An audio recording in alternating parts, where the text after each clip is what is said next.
So from opposite sides of the Principality Stadium, the Dragons from the east occupying the home dressing room, and naturally the Scarlets from the west would not have it any other way. Two hookers, two captains, Elliot D and Ken Owens, number 2 and number 1 in the world's pecking order, putting friendships aside for the next 90 minutes. Pride rather than a mathematical conundrum is what's on the line for the Dragons. Dressed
Ross Moriarty, it's been alluded already that this, to all intents and purposes, is a final trial in advance of the announcement next Tuesday of an extended Wales squad that will challenge for the Rugby World Cup in Japan in the autumn.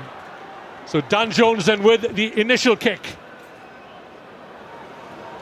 taken in by the Dragons midway between the 22 and 10 metre line, and I don't think it's disingenuous, Sam Warburton and Richard Rees, to suggest that this game is all about the Scarlets. No, of course it is. The Scarlets got, you know, a huge amount to play for, as do the Blues and Ospreys coming up. But today the Scarlets have to win. They simply have to win. It'd be interesting to see what the motivational levels are like from the Dragons. You know, last game of the season for them, they'll want to finish on a high as well. But the Scarlets simply have to win. And they have to go at it, Richard Rees, right from the outset. When Pivak spoke about, yes, let's get the win first, then considering the bonus, it's 5 tries or nothing really, or the season is over. Yeah, 100%, and you know, it upset Kerry Jones a little bit, but when you look at that back line, when you look at the strike runners they have and the damage they can do up front, then it's not just a victory, it's got to be a 5 points, it's got to be a 4 try bonus point, so it's going to be a very, very interesting half hour.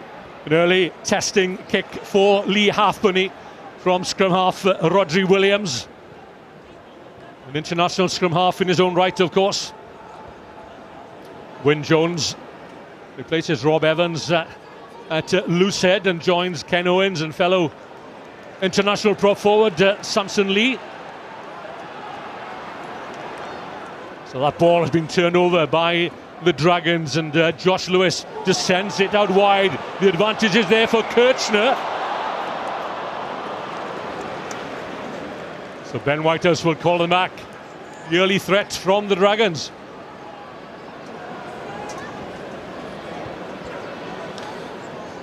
Yeah, it's gone against Dan Jones for the no-arm tackle. He's just trying to put that little bit of extra pressure on Josh Lewis. It might be a little bit harsh, but there's nothing in that. But well, the referees are under scrutiny as well, of course, and they've been given instructions to clean up the game at all levels. The set piece in particular last weekend was a bit of a lottery, the scrums in particular. So let's see how Ben Whitehouse copes with those when the time comes. Yeah, he's under a bit of scrutiny himself, Ben Whitehouse, after his performance out in Munster for Treviso last weekend. But there's nothing more in that for me. Just Dan Jones trying to put a little bit of extra pressure on Josh Lewis. Gives the Dragons the opportunity to play at 3 points there, as he's just coming shoulder on shoulder, if anything.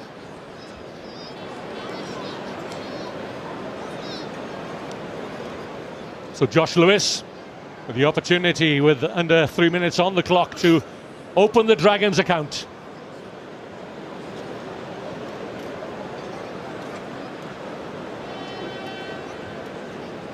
"15 metres in from the near touchline.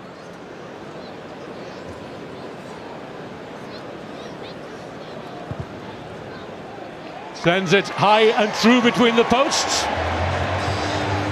And the Dragons open their account.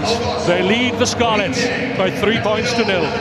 It's a good start for the Dragons. They didn't overplay within the middle of that field. You know, Rodri Williams kicked very well, box kicked well. They managed to work their way up the field and they got the 3 points. That's what they've got to try and do. Try and get into the Scarlets territory as much as they possibly can. And when they do, you always want to walk away with a minimum of 3 points. Yeah, you're spot on, Mobbs, and that's what they probably struggled with, is that mid-third of the field management all season long, and probably for the last 18 months. They've been overplaying and it doesn't suit the players that they have on the field. So Rodri Williams got a good kicking game, as has Josh Lewis. So let's use them. Williams again from inside his own 22 finds a good touch almost up to the Dragons 10-metre line. Yeah, interesting. Both Dragons half-backs, ex-Scarlets, Rodri Williams and Josh Lewis. Josh Lewis would have spent a couple of years there vying for that position against Dan Jones, so it'll be interesting. Yes, you've got Adam Warren and Jordan Williams as well in that Dragons back division, who's seen time with the Scarlets. Ken Owens plays with his heart on his sleeve.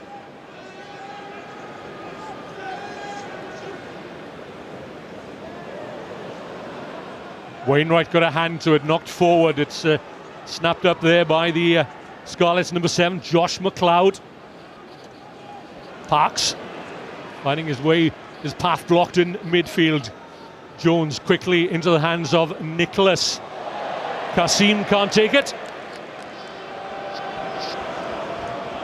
That's good pressure for the Dragons to start. You know, Aaron Wainwright went up in the line out, got a hand to it, disrupted the ball so the delivery wasn't good for the Scarlets, and then you saw in the phase after Ross Moriarty got up really hard.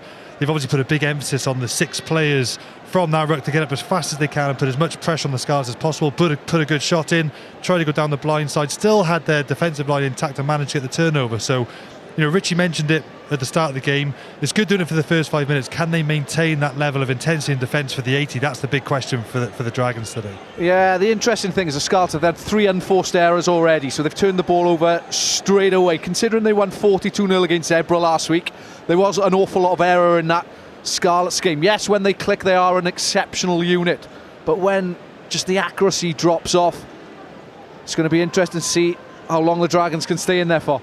Locking that scrum is Jose Kassim. Has got 2 tries for the Scarlets against Zebra last time out.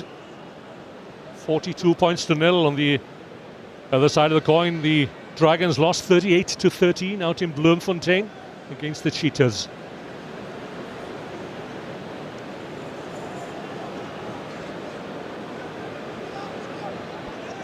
Elliot Dee and Ken Owens, respective captains. Elliot Dee takes the captain's armband in the absence of squad captain Corey Hill. Yeah, the Dragons are missing a few players. You look at Corey Hill, Nick Cudd, Ollie Griffiths, they're missing an awful lot of players. Yeah, Brandon Nansen in that boiler house as well. Yes, the key thing is the quality of those players as well. What the Dragons don't have is that strength and depth. As soon as you take out 5-6 of their better players, I'm sure the Dragons sit down at the start of the season when they put their strongest team up from 1 to 15 and you present it to the board and the coaches, it's really good. But it's just when you get injuries, you know, the realistic in rugby these days, you never have that full 15 do you all season. Scarlets take the penalty quickly and want to spread the ball wide. This expanse of the Principality Stadium. Dan Jones delivers into the hands of Hadley Parks, but again, he's given no room whatsoever by the Dragons defence. Great work there by Elliot Dee. Had his hands on the ball immediately.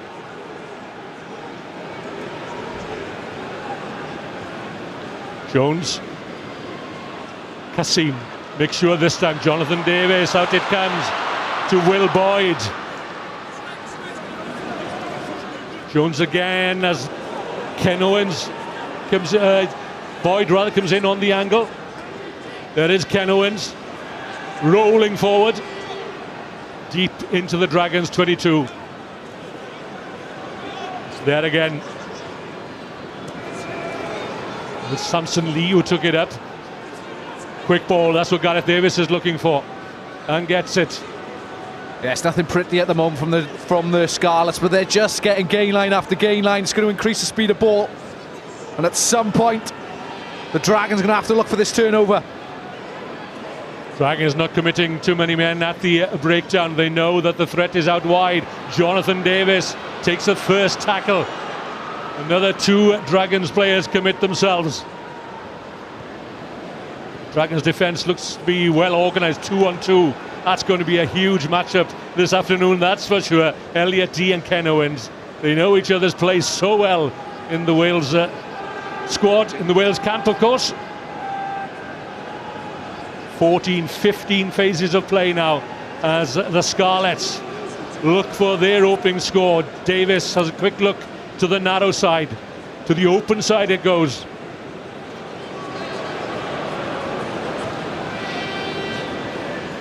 Dragons defence on tippy toes. Great chasing there by Wainwright, keeps his eyes on Hadley Parks. Well, all that effort, but in vain. That's fantastic defence for the Dragons. Initially, it was very good play from the Scarlets. So this is looking really dominant. You know, ball carry after ball carry, they were getting over the gain line significantly. Dragons managed to hold their line together, and you've seen already Aaron Wainwright, Elliot Dee, and Ross Moriarty. They could be 3 key guys for the Dragons today. Elliot Dee getting over the ball there after Aaron Wainwright coming off really hard off the line. That's what they've got to maintain. They've got to look towards those 3 senior players to lead this defensive team, and that's 2 good involvements already from Elliot Dee slowing the ball down. They need to continue that. Yeah, again, it's just that little bit of an inaccuracy from the Scarlets, and it's going to allow this Dragons team to really try and sniff something defensively. They've quite clearly got a policy at the moment. Let's just dump and fan, let's fill the field and try and get off the line a little bit and shut your time on the ball down as from an attacking angle. So how do the Scarlets adjust and change their tactics to that defensive picture in front of them?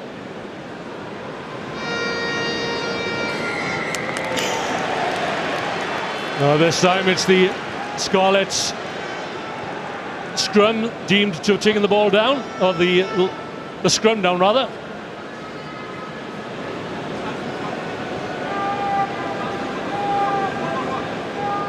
Yeah, moments before that picture, Ben Whitehouse wasn't happy with Wyn Jones's bind. He even tapped him physically himself. He wasn't happy with it. So, you know, it's quite important these first few scrums. You know, I'm not sure whether referees do, but I presume they would have a preconceived idea over who has the strongest scrum. Just really important, those first 2 scrums in a game, you try and have them in your favour to try and win the referee on your side. Those 50-50s might be more likely to go towards yourself. Yeah, it's an interesting front row selection from the Dragons as well. They've gone with Ryan Beverton, who's been out for 3 months this season through injury. Obviously Elliot Dee, for me, is their main choice hooker, and Lloyd Fairbrother, and they've got a lot of experience, a lot of weight on that bench. And Richard Hibbard, Brock Harris and Liam Brown. Taken in by Joe Davis. The fair head look forward. The beard, a little reminiscent perhaps of absent Jake Ball for the Scarlets. Good work there by the Dragons. And again, latching on to Jack Dixon was Adam Warren. Lewis can't get away from the clutches of Hadley Parks. Come all the way back. Yeah, they've got advantage on the penalty. It's gone against Ken Owens coming in the side of the breakdown. But again, it's just that gone from inaccuracy 5 metres from that Dragons try line to that little bit of indiscipline on their own 10-metre line. And they're either going to concede 3 points or the Dragons will go to the corner. Just Ken Owens coming in on the side there. You just see him taking Ryan Beverton out. Whitehouse has had the message in from Rhys Jones, his assistant referee. And here go the Dragons. Josh Lewis trying to put this 10 metres within the Scarlets try line. It's a great driving line-up for the Dragons. Normally when teams go up, they come down, they set, then they try and move. The Dragons, the jumper came down, hit the ground, and they got that momentum going forward straight away, which is why they caused the Scarlets to infringe. They got good momentum really early on their drive, and be interested to see if that is something they've looked at, premeditated idea. They've looked at targeting the Scarlets today. So the Dragons, some 10 metres out from the Scarlets try line. They lead by 3 points to 0 after 12 minutes of play. And again, they get that driving maul going. Elliot D in the vanguard, spearheading that attack. In goes Moriarty to clean out. It's on its way. That's Lewis Evans. Drops down to back row this week. He's been converted to a lock forward during the season.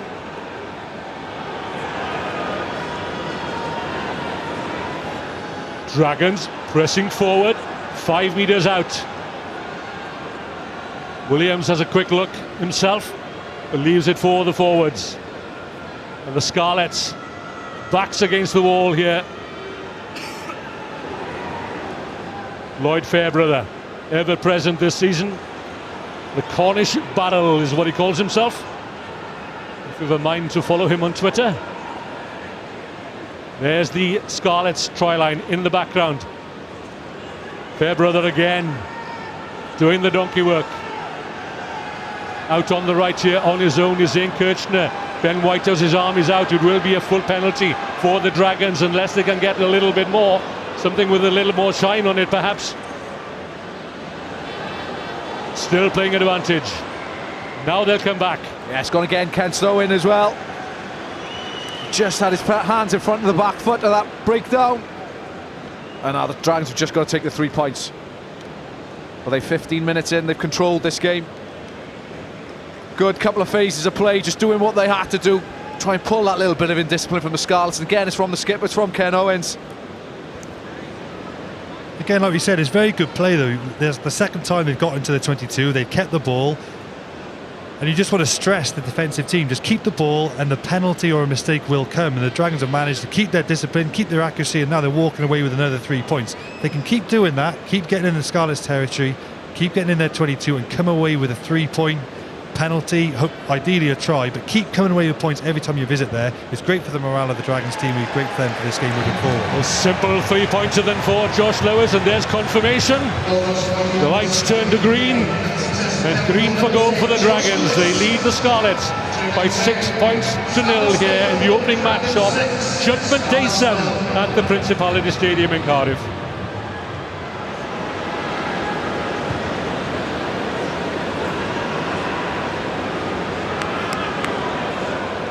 Dragons lost at Parker Scarlets in the reverse fixture back in January by 22 points to 13. Outmuscled at the set piece on that occasion. They're looking good here, good value for the 6-0 advantage after 15 minutes of play. Again, it's good from, again, it's good from Rodri Williams. He's gone 3-4 phases. He's not seen he hasn't gone anywhere. And he's just set that box kick up, and what he is known for is the accuracy on his kick, and it's a decent box kick. Just a reminder, the Scarlets are 5th in Conference B. They need a 5-point win here if they are to climb into that 3rd position, but then again they'll have to wait for the results of the Zebra Benetton match and also the Glasgow Edinburgh match, both taking place later on tonight. Davis to Dan Jones, round the corner to Johnny McNichol. That's good hands from McNichol. Yellow card, that's got to be a yellow card. Palomemos. Ben Whitehouse calls in Adam Jones. Yeah, the question was there a line break on? Yeah, just watch the work of Johnny McNichol here. The fact that he engages the outside defender, he gets at Adam Warren, and then just tries to feed that pass through, and it's Palomemos, it just, that pass is going hard. That's got to be a yellow card. But again, this is what Johnny McNichol just engages Adam Warren, see him there, and then gives Hadley Pucks a space, and he's gone at it with one hand.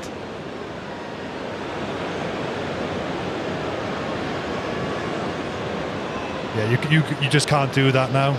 It's just can't do isn't it? It is instinctive, and I feel for Hallam, and we've all been in that position.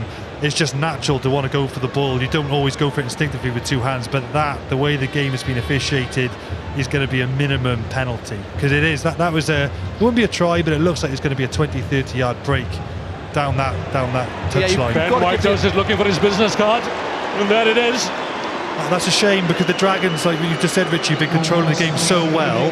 They've got a foothold in it, and now this is the momentum shift towards the Scarlets, where something positive might happen for the Scarlets, and that's a shame from a Dragons perspective. And if we go back 12 months. It was a yellow card to Chris Coleman on the day, I think, Yeah, it was that right opened in the the door in post. the second half, wasn't it, for the Scarlets to race it to that 33-8 win. But that's what we haven't seen yet from the Scarlets, the ability to go through that extra couple of phases, get the likes of Johnny McNichol, John Davis on the ball with a little bit of space, and that will allow them to do what they do, allow them to do what they're world class at, because the Dragons haven't given them that opportunity. But here we go, let's see. Steve Cummins takes out the line out. Davis attacks the Dragons defensive line into midfield then and into the Dragons 22. Davis has a quick look out wide. That's Bulbring. Look forward. Late replacement for Josh Phelps. Good hands again. Lovely hands from Jonathan Davis this time. Finds support from Will Boyd out wide. He loves to roam the wide channels. There's Will Boyd. Ball pops up into the hands of Davis again. Ken Owens is there. Sets it up for Jonathan Davis, for Dan Jones. There are men out on the left here. Ken Owens head down. Lovely step from the hooker. Leads by example. It's still in, it's still in! Away, 12, move away from it. And he would hate to be the first captain of the Scarlets not to take his team to the Champions Cup. They've been ever present in Europe since the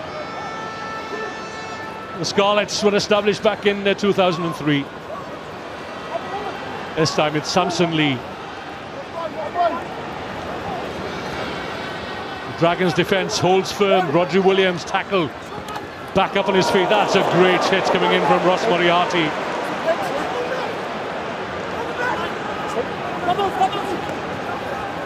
Tackle on Josh McLeod. The ball is still there for the Scarlets. McNichol quickly into the hands of Hadley Parks this time. Surely one more pass. Nicholas for the line. Johan Nicholas gets the Scarlets' first score. The Dragons down to 14 men. And Johan Nicholas gets his 7th try of the season. Yeah, he scored last week as well in the 42-0 victory against Zebra. But they were just patient then, the Scarlets. You see who played scrum half for 3 phases on the trot. It was Johnny McNichol until Gareth Davis got back in the game. But then it's just a simple little return play with Dan Jones coming back around the corner, trying to isolate that edge defence. And it was just a 2v1. Johan Nicholas decided to hold on to it, but it's a good finish from Nicholas. But it's well created from the Scarlets, and what I like about it, all their players are quite comfortable in different positions, trying to find that weakness in the defensive line, and ultimately the outcome is try Scarlets. Again, very good patient play from Scarlets. The Dragons weren't competing at all at the ball, were they? Like you said, Richie, dumping and fanning, wanted numbers on their feet, but what that gave the Scarlets was really quick ball. And they got quick ball, they organised well in attack, and it was just a simple numbers game. They went out to the wide, nothing too fancy, but very good play from the Scarlets. So this conversion attempt from Lee Halfpenny then for the lead. Midway through the first half, the Scarlets have their first try. And the lights turn green to tell you that the Scarlets have taken the lead here against the Dragons, having trailed by 6. They lead by 1. Yeah, this is just the little return ball from Hadley Parks to Dan Jones, and he takes the ball to the line. Dan Jones, what he does particularly well, just feeds to John Davis, and it's just that 2v1 on an edge. It's Johan Nicholas and Ken Owens outside him. Ken Owens is working each touchline at the moment. He's on the left and on the right side of the field. But again, try Scarlets, 7-6.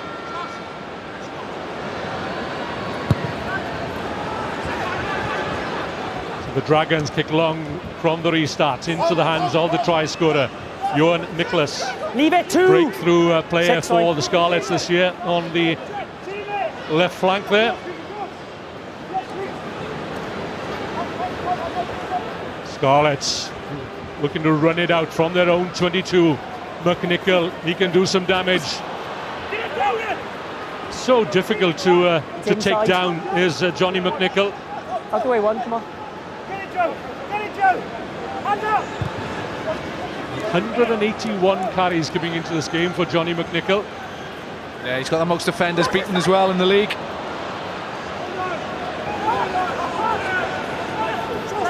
Turnover's good.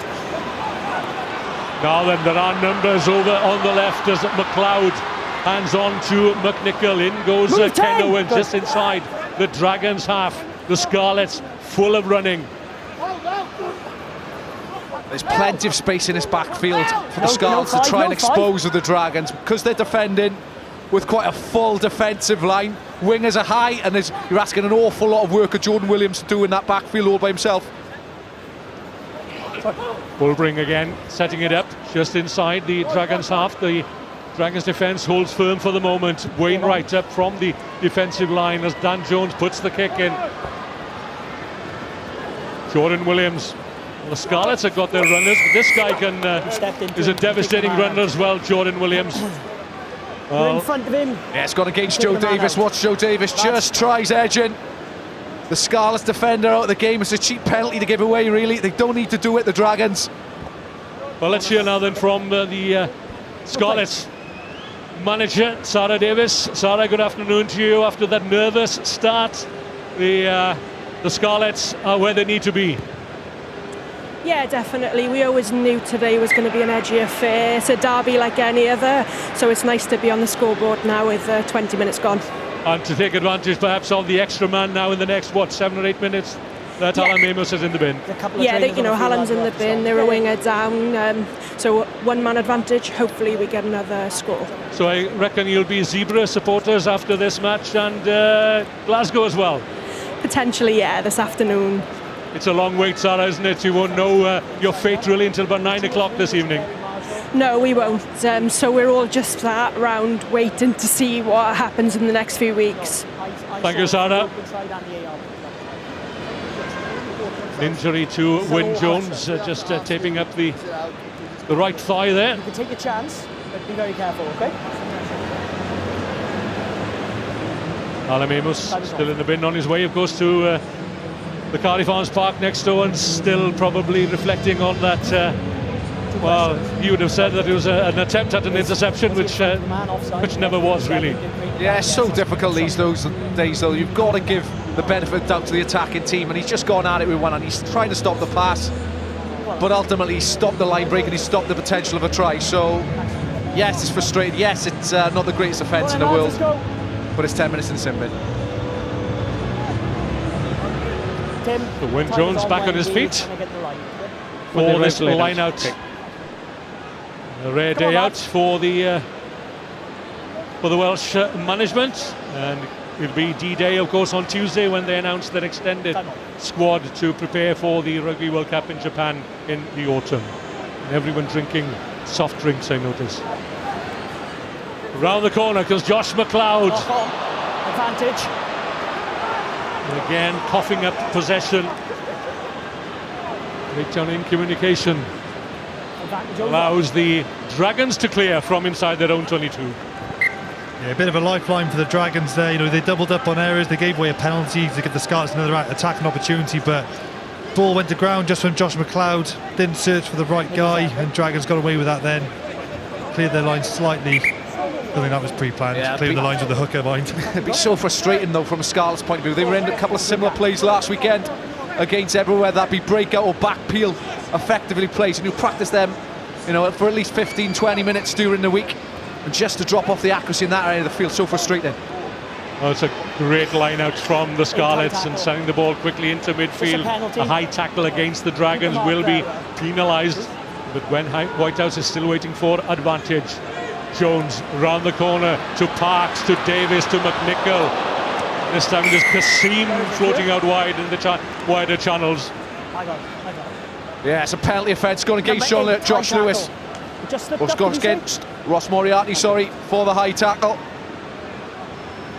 Again, though, it's just the indiscipline the Dragons can't afford. Nice set play from the Scarlets, though. They've gone two phases into midfield, a little return play. And then he stays there, Ben.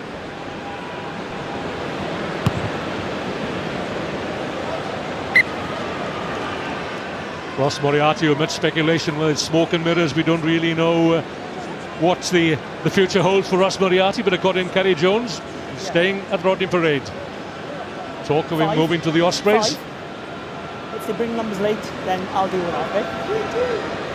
Watch your front. Slowly into the line-out, the Scarlets go to Bulbring once more.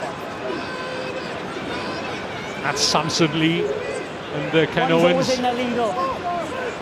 One is always there. Scarlets in the custom blue and white shirts this afternoon. And out at half, it's Hartley Parks. Circling round, there was Dan Jones. A clear run-in for the Scarlets' top try scorer, Johnny McNichol. Will that be his 10th try, I wonder? He's convinced that he's scored. Ben Whitehouse not so sure. Yeah, he's grounded the ball. I think they're just going to have to check his feet or his lower limbs.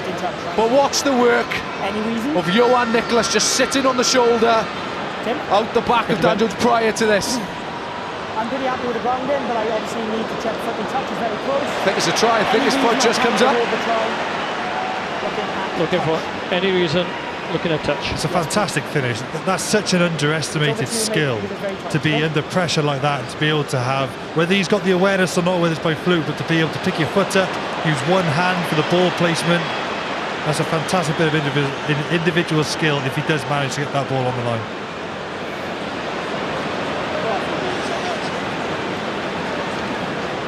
Yeah, that's a try. That's the try for me.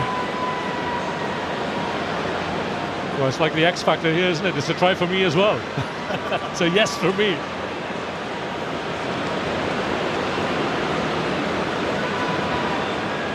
Yeah, you're right, those Warbsy stats, he takes the ball effectively from a standing start. And just the work to get that inside fend off. And had to go one-handed on the grounding. Okay, Ben, good decision. There's no chalk You may award the try. You may award the try. A second try for the Scarlets. They're halfway to that bonus point after 25 minutes of play here at the Principality Stadium. It's Dragons 6, the Scarlets 12. The Dragons pack actually did a really good job of defending that driving line out. They turned it all the way into the touchline and it was at a standstill. The Dragons pack did a very good job, but because the Dragons defensive line is obviously a number down with Hallam Amos, that's twice now the Scarlets have picked on that. They picked on it then for the try, and when they were back on their own try line receiving the kickoff, they went all the way to the right hand side again because they know they're a number down there. So Scarlets are really trying to expose the Dragons on that left wing at the moment. Lee Halfpenny, this time from the far touchline, just outside the Dragons 22. He sends it high against the upright. Time check, Tim. So near. 25-26 coming up. Just the thickness of a cheap coat of paint. How long left? Yeah, you can just see, here's Johan Nicholas just sitting on the shoulder of Dan Jones, and the effect it has on Zane Kirchner, the right wing who's defending in midfield because Hallam Amos is in the bin. Jordan Williams is defending on the edge, but because they've got the extra number and the running lines were so good, even whether that be decoy runs, it just holds defence for that split second. It's so important. Well executed, Scarlets. Well, Hallam Amos Inside. 6, leave back it. up on his feet off the naughty boy's chair. And when he comes back, he'll see up at the scoreboard that his team have coughed up 2 tries in that period. Yeah, Scarlets targeting that right hand side touchline straight away, and if I was a Scarlets, I'd keep the ball on the pitch now. It's been 10 minutes, but keep the ball on the pitch and really drain that Dragons team to try and make it, perhaps keep the ball in play for another minute or two and really drag out that sin bin to tie the Dragons team. Cummins lays it back. Scarlets inside their own 22. Gareth Davis wants a little more cover as he sends that kick high Don't block an 8. and long, not into touch. Jordan Williams scored a scintillating 60-metre try out at the RDS in early season. Let's have a boot. It's all gone wrong for the Dragons as Ken Owens gives chase. Rodri Williams, well, where is he going? Fine.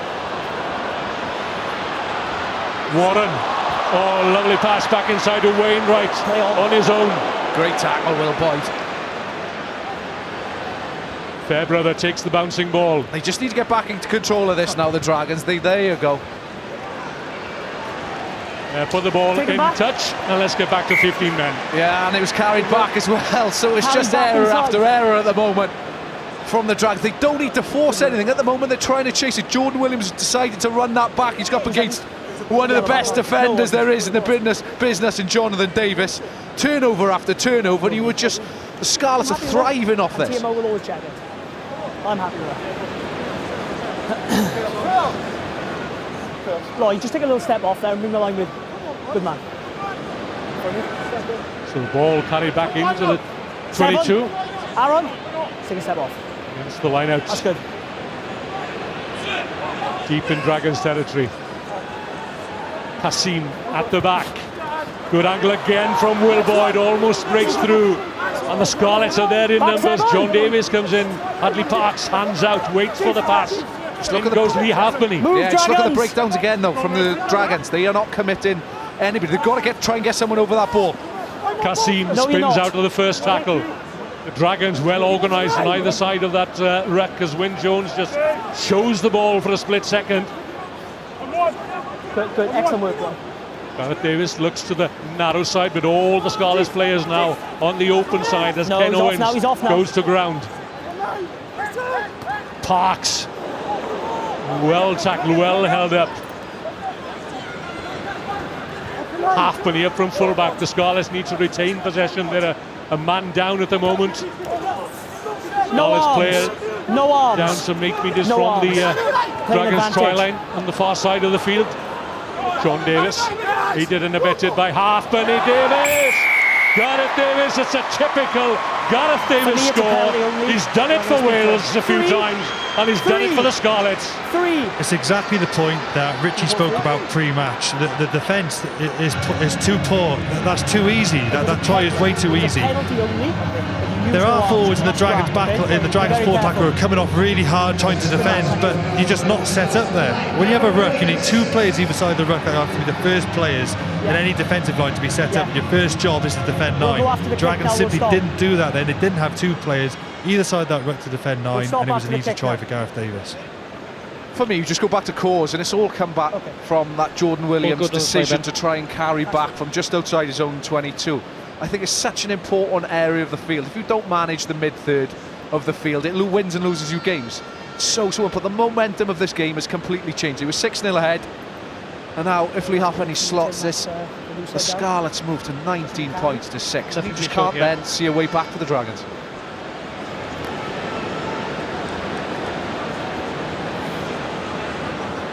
Well, as Wyn Jones was down, we received treatment earlier on for what appeared to be a thigh injury.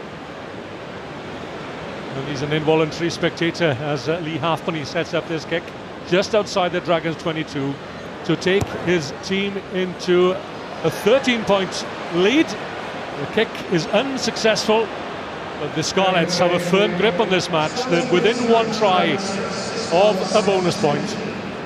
Yeah, again, it goes back to just their previous try. They were just patient in that zone. When you've got someone running threat at 9, the likes of Gareth Davis, goes back to Warby's point. You've got to tighten up around the breakdown and just get off the line and try and shut his space down. On that 10-metre blind side there, it was a 10-15-metre blind side. The Dragons had 2 defenders 5 metres out from the try line. Those systems straight away is just not correct. Well, that was good, lads. It was a good release. The Dragons, they will battle on, that's for sure. Move away! We haven't come here just to capitulate and to make up the numbers, said Elliot D during the week. Can they try a score here? Would certainly bring them back into this match. There's an advantage being played by Ben Whitehouse. Yeah, it's gone against Joshua Cloud, I think. Just hands in the breakdown, just slowing that ball fell down. on top, which affected the clear out.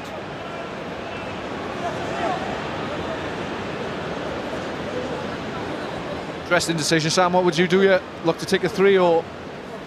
I would normally be inclined to take the 3, but I do feel the Scarlets have got another 2 tries in them, and the Dragons are going to need more than 3 points. I know it's early in the game, and it's not cup rugby for the Dragons. It's not as if they're playing for Champions Cup, so I would have taken the risk, but they're going to need more, aren't they? I think the Dragons have got to score 2 or 3 tries minimum to compete with the Scarlets from now on. Yep.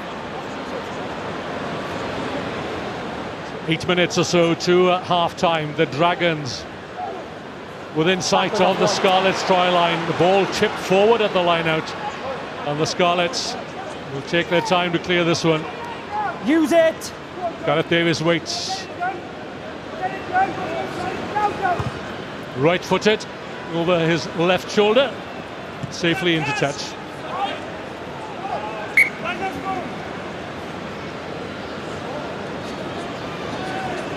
Kassim getting up very well at the back here. The Dragons have gone for the tail, which is the best place in the line out to drive from, because you want to drive that infield. And if you go to the back, there's less defensive players to defend your driving line out, but very well competed at the back. Again, it's an overthrow snapped up by Kasim. Rolling forward, not held. Looks for support and gets it from Cummins. Kasim again just pops it up for Johan Nicholas. And the Scarlets could well have this game wrapped up before half-time. Hadley Parks to John Davis, to McNichol. Clear knock on. Yeah, he's looking at the little knock on, I think. I was blocked, I couldn't see it. I think it was Kasim, was he had a little knock on. There was an offload out the back. It was a very small knock on, but yeah, well picked up, correct decision. But that's the threat that the Scarlets are of turnover ball, of kick and turnover.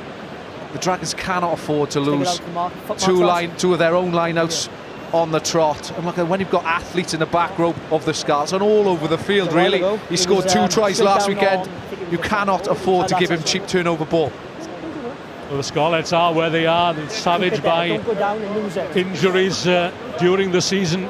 We saw Hadley Parks at times playing it outside half. Ken Owens, the captain, playing at 8. In actual fact, he played number 8 against the Dragons, which halted a run of 5 defeats at the turn of the year. Yeah, especially when you've lost the likes of Tark Byrne from last season, John Barkley, James Davis been injured for the majority of the season. Bind. Yeah, the turnover kings. Set. Love to roam the wide channels with Tyke Byrne and James Davis, as you mentioned. And Barkley as well. So can the Dragons get a score before the break? It might come from this man, Jordan Williams. Looking to link up with his namesake Rodri. That's Wainwright. Warren. Neat little chip through from Lewis Evans. So Dragons then back in the Scarlets 22. 5 minutes. Wait. No. It's a new ball. We're not going quick. We're setting the lines. Back. 3. Yeah, we want the same balls as Ben Whitehouse. Yeah, that's what John Williams can do early on in the season. He had the most meters made, he had the most defenders beaten in the league, and even when he's up against a guy the quality of Jonathan Davis, it's just that left foot step. It's that left foot step every time. Reminds me of a guy like Ben Blair. You knew it was coming, you just couldn't do anything about it. Yeah, Jordan Williams, a product of New Dock Stars, the club within a Phil Bennett drop goal of Parker Scarlets. 2, keep it up, get off his leg. 2, keep it up. Scarlets Outside. keeping it tight. Don't move in. First stop. An awkward ball for Kirchner, taken well. Williams again with an opportunity perhaps hoist the high one this time. It's a great hanging kick from the fullback. Good chasing, but it's well taken, well gathered in by Gareth Davis. And again, well, this time Parks sends it long, way downfield. Josh Lewis to put it safely back into touch. That's an excellent kick from the Dragons outside half.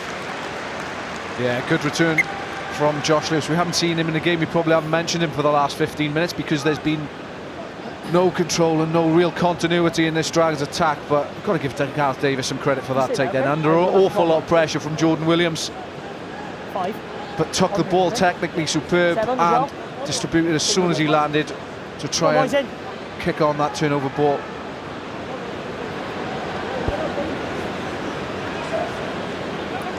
Ken Owens finding his man in the line-out again. It's a neat little chip from Hadley Parks, giving chase towards John Davis. Well, we mentioned that Hadley Parks might not be the best out at half, but that was a peach of a little chip through.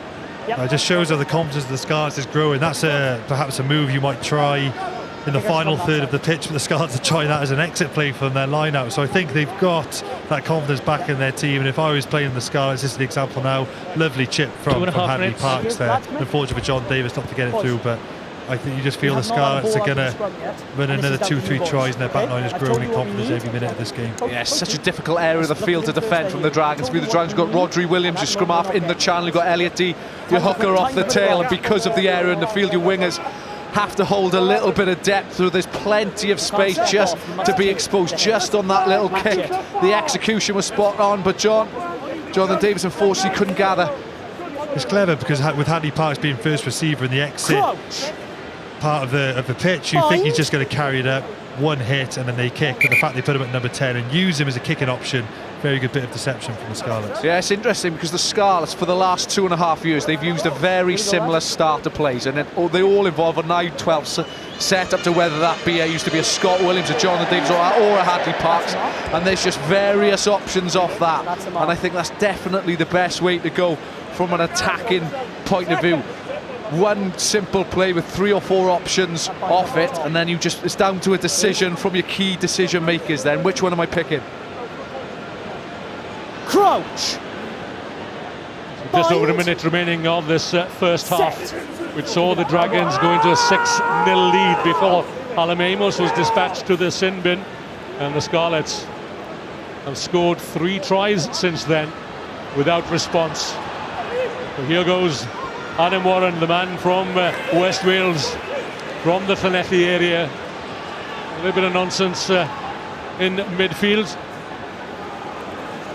The play goes on You're out 5. into the final minute of this opening 40. The Scarlets, remember, looking for a bonus point win here to keep their ambitions on track for the finals, perhaps, of the Guinness Pro 14, and of course to dine at the top table of European rugby next season.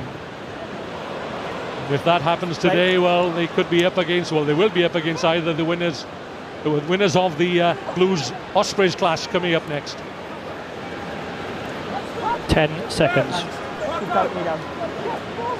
17-6 than it is to the Scarlets. 3, This, 2, to all intents and purposes, is a home match Clock for is red. the Dragons, as McNichol gathers, sends it into touch with Ben Whitehouse blowing the whistle to bring the first half to a close. And from a Scarlets perspective, Sam and Richie, it's a pretty good opening 40 minutes.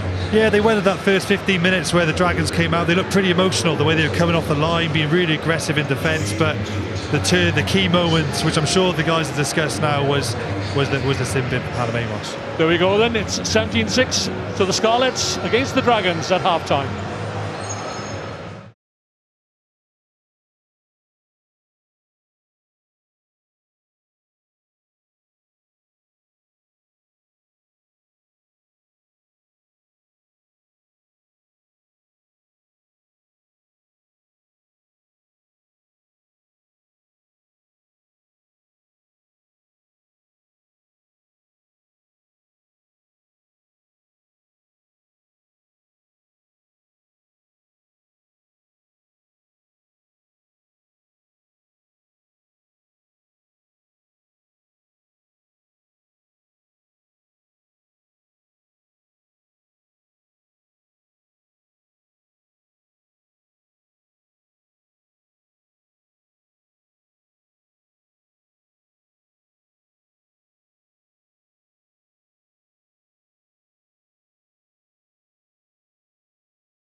The Scarlets then in the driving seat at the top of the second half. To remind you of the score, it's 17-6. 3 tries for the Scarlets in that opening half, having seen the Dragons go out to a 6-point lead. One more try and the bonus point will be secured for the Scarlets. The Dragons restart, trailing by 11 points. The Scarlets, well, they were Pro 12 champions 2 years ago and Champions Cup semi-finalists last season. Use it! But have been a shadow of that side during this campaign. Currently 5th in conference speed. The Dragons down in the basement, 7th in the same conference.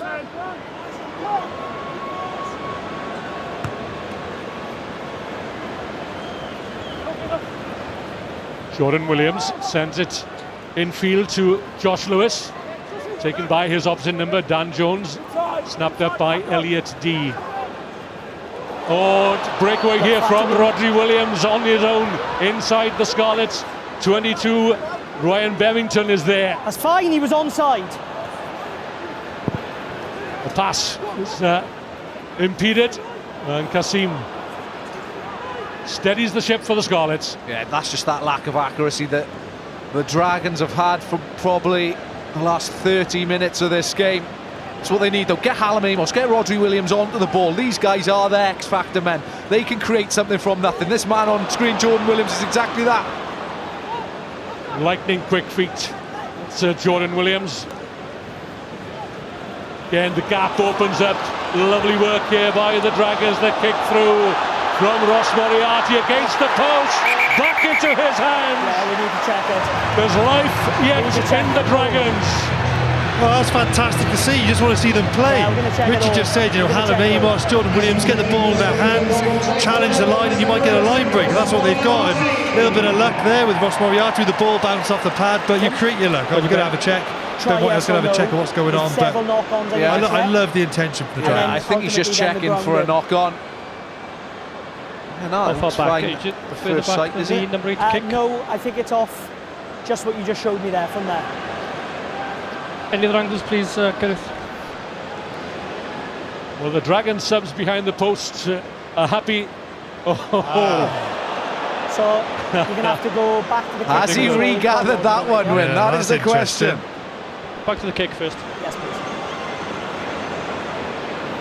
Okay, they're showing this first, then they're going back.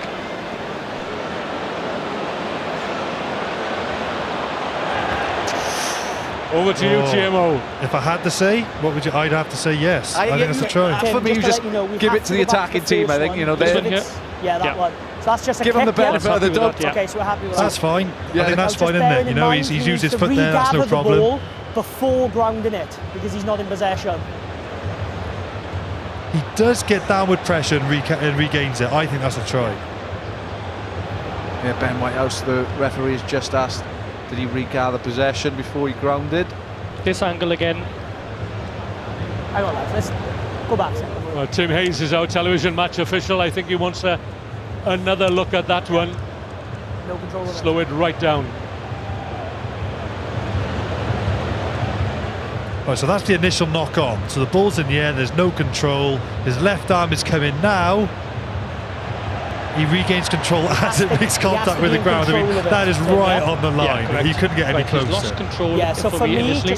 just to explain what I'm seeing, he's lost the ball forwards and then doesn't regather the ball before grounding it. Is that correct? Correct. Thank you. So no try, and it's a scrum Scarlets ball. For the knock on, yeah, correct. Yeah, it's a No tough one for knock me, on. that is, because No it try, really knock on, is sorry. a split decision, because he gets downward pressure on it, but the fourth official, No Tim try, Hayes, knock on. and the referee, Ben White, has decided to go with the defensive team, but he's got to have a better poker face. Moriarty's is going over. I think he sells it himself. You see the frustration in his eyes, but for me, look, I'm no referee. I don't want to be a referee, but I'd be giving that one if I was. I like your style, He must Richie, but Sammy regather got the out ball of that one before well, didn't he? grounding. Well, that's my career as a referee over anyway.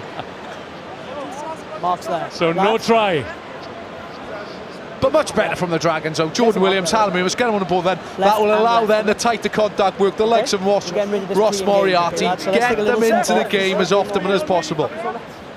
Keep it out, okay? Feet underneath you. I'm hoping that's the message half time. Boys, go out and play. It's the last game of the season. You've got absolutely nothing to lose. Go out with a bang. Challenge the line, run at the Scarlets, try and put them under pressure. You've got no pressure, just throw everything at them. Bind. Yeah, that's what you'd hope. The Kerry Jones, Barry Maddox, Ian Evans would really be driving Keep it up, lads. into this Dragons team. Nothing to play for this game now, effectively, apart from a little bit of pride, and show the crowd here in the stadium what they're capable of. The likes there of Aaron Wainwright, Ross Moriarty, Elliot Dee, and one or two others possibly. They want to make an impression here on the Welsh management team in advance of that announcement next Tuesday of the extended Wales squad to prepare for the Rugby World Cup in Japan in the autumn. Surely this man has, well, at least 1 foot on the plane. Elliot Dee.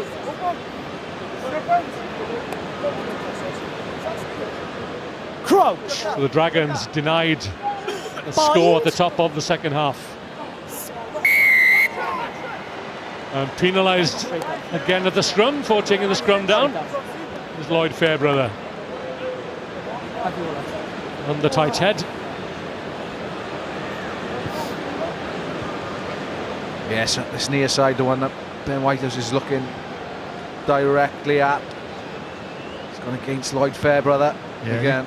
His knees hit the deck, you know, it's pretty black and white, plain and simple. You just penalty to Dragons there. Your knee can't go to ground that quick on engagement of the scrum. Yeah, they've had a bit of needle as well throughout the opening 43 minutes of this game. Lloyd Fairbrother, Wyn Jones, they've gone at each other at post scrum just a couple of times, so let's see how the remaining scrums hold up before the benches are rolled.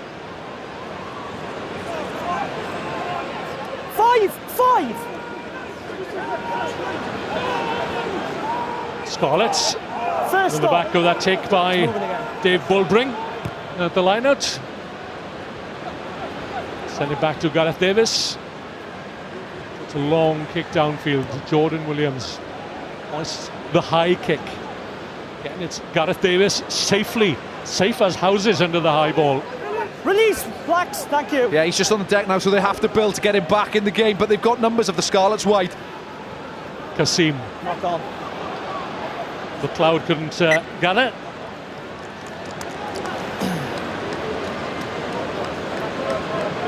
Excuse me. You do not need to slap a player who's on the floor to knock on. No, you don't need to do it, okay?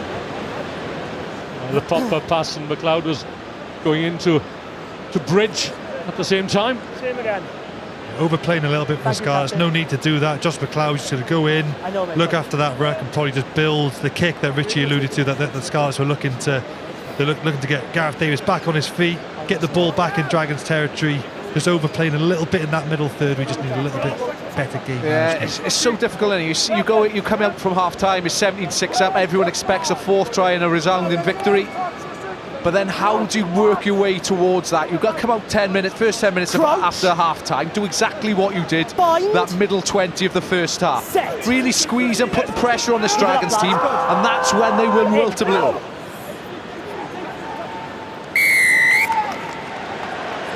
In and around, and this time it's Wyn Jones was penalised. In and around, that was the arm action this man on the angle of Ben Whitehouse. One penalty for you, one penalty for me. We'll have a pint in the bar after. I think Ben Whitehouse was saying Fairbrother was nice and straight and Wyn Jones just angled straight in. I think, you know, if you're a referee, you're looking at the angle which the props are going to engage, so they've got to go square on, they've got to go straight. The prop kicks out and goes in at an angle, that's a poor offence, and they're looking at binds and knees hitting the floor. I think that's the main things you're looking at from the referee. It starts with a long arm bind, doesn't it? And I've not seen that policed throughout this match, I have to say. Right, the Dragons really have to reset, regroup, regather. Go to their simple line, just go to a ball-winning line-out and try and stay in possession of the ball in this area of the field. So important now, this set for the Dragons. Yeah, this is where we talk about the quality now of a team. This is where they need to capitalise on being near the Scarlets try line. Got to come away with something in this area of the field. It all starts with the throw-in at the line-out. Elliot Dee 5 out. found his man, and the Dragons look to get forward traction here. 5-6 metres short of the Scarlets try line. Side entry by the Scarlets will be penalised. Yeah, against Will Boyd coming in the side of that breakdown. Elliot Dee takes the responsibility himself as captain. Rodri Williams eyes the try line on the narrow side, but the ball is tucked up under a pile of bodies as Matthew Screech goes through for a crucial Dragons score, which brings them right back into this match. Great try. because they had a really good driving line out. They're getting quite some good success in the driving line out, the Dragons. They get to deck and they get some really good momentum straight away. Rodri Williams sees the space on the blind side after a quick tap from Elliot D, which is really good thinking, not going for the try again. The Scarlets are probably expecting them to take the option to go to the corner, takes the quick tap, catches their defence unaware, and good recognition of the space from Rodri Williams to go back to the blind side. Yeah, you're right, Sam. Just throw a bit of caution to the wind, and that's, you know, they were numbers short on that blind side. We were the Scarlets, they were relatively narrow. It's Ken Owens, he's just a bit too tight to that breakdown, and it's Matthew Screech who gets over for the try.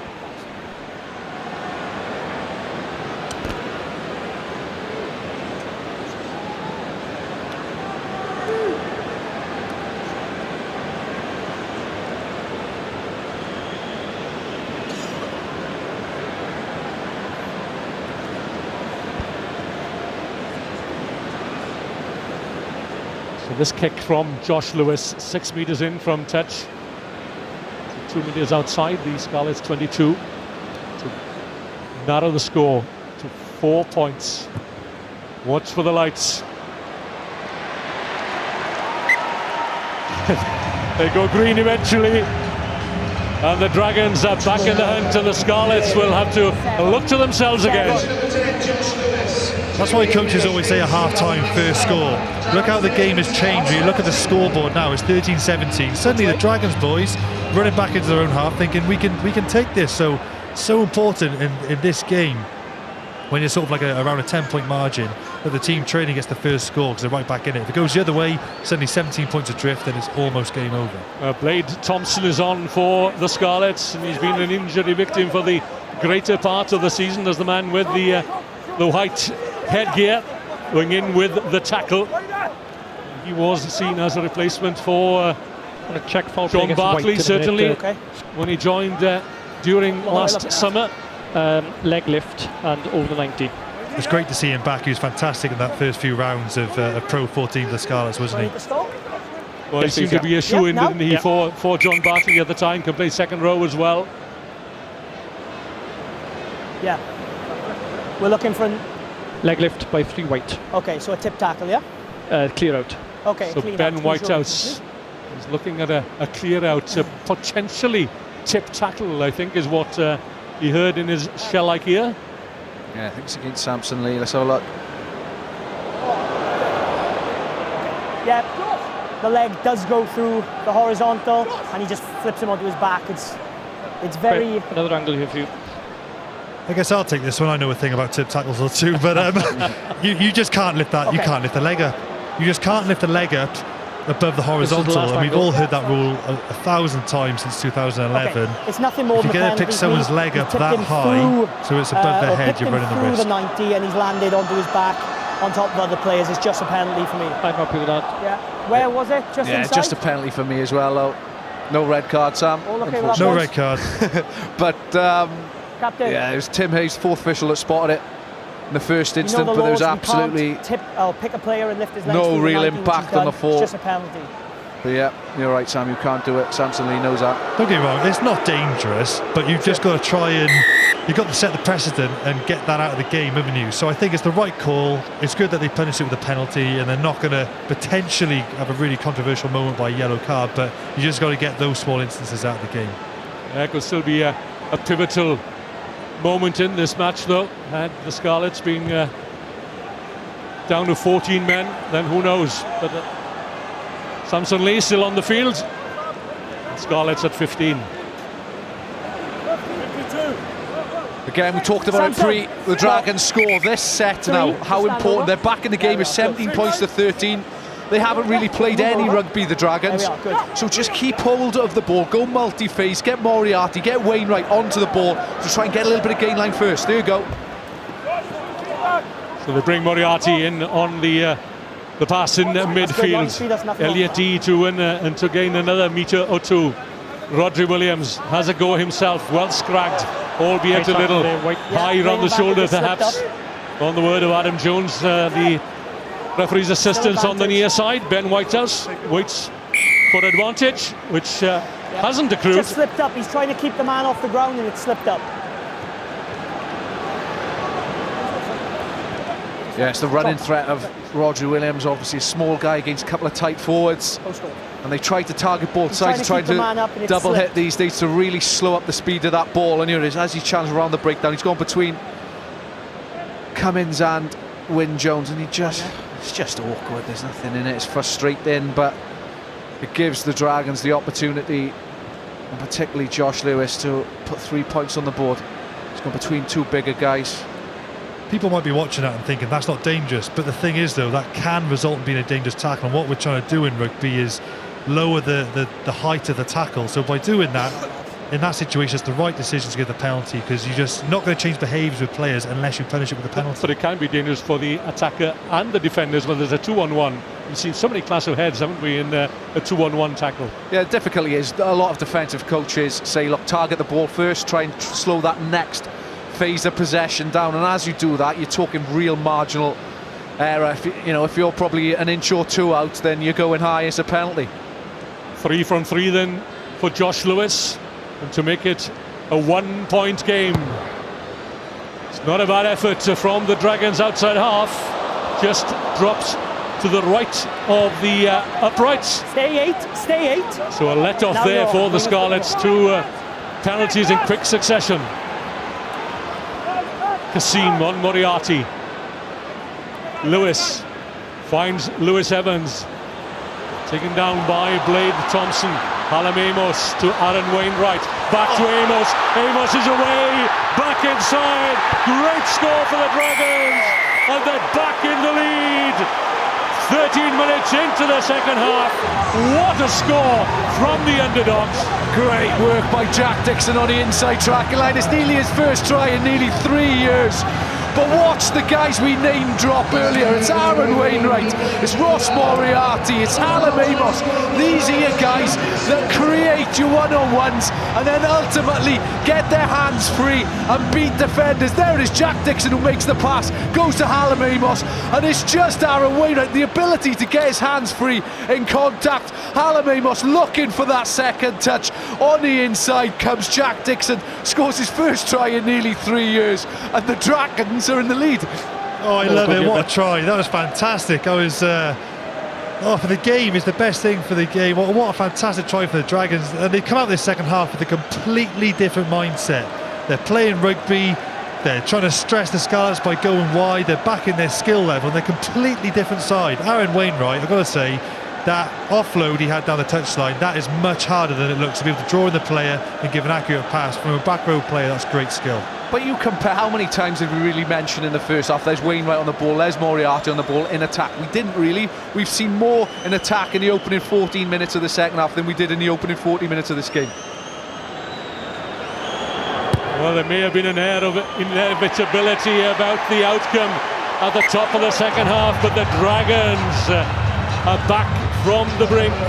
They've now scored 14 unanswered points in the second half to take the lead. Now this is what needs to happen in the next 5 minutes from a Dragons perspective.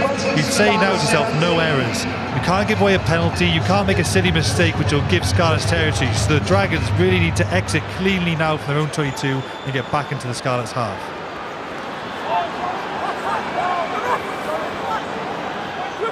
See Rodri Williams just working this into the 15-metre channel. They need to make sure they stay in the 22 here. This will allow Rodri Williams to put this clearance kick off the field if he chooses to.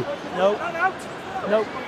Now, when Blade Thompson came on as a replacement for McLeod, I think Bullbring was dispatched to the sin bin at the same time. There seems to be a slight confusion, but the Scarlets are down to 14 men. Yeah, you're spot on. When it was from that line-out, he came in at the side of the line-out, and now, just before the conversion was taken, I think it was Whitehouse that went to Bullbring and sent him to the sin bin. So they're down to 14 men, so there's going to be a bit of space for the Dragons to expose somewhere along the line. In, boys.